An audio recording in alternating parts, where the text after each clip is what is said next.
Hey, welcome.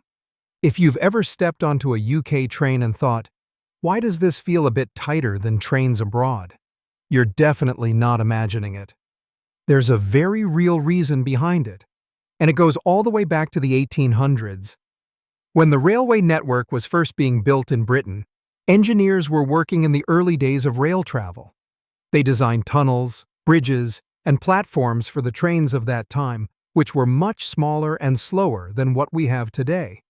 The problem is that those structures are still there, and they largely define the limits of what modern trains can be. The key concept here is something called the loading gauge. This is basically the maximum size a train can be and still safely pass through tunnels and under bridges. In the UK, many older routes are restricted to very tight gauges like W6A. On these lines, trains are typically about 2.7 to 2.8 meters wide and around 3.8 to 4.0 meters tall.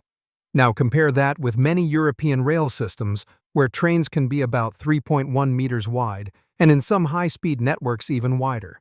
That extra 30 to 40 centimeters might not sound like much, but inside a carriage, it makes a big difference. You notice it in seat width, aisle space, and overall comfort.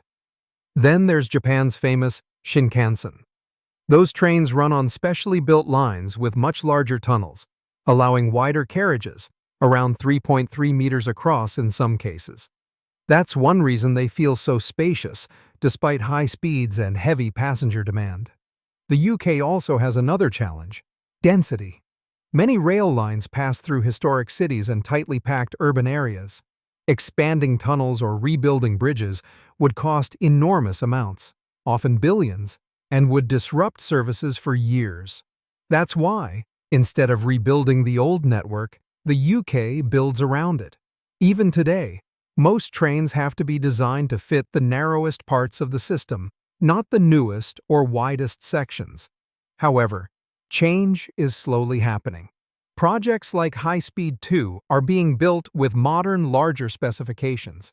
That means future trains on those lines should feel closer to the spacious design seen in other countries.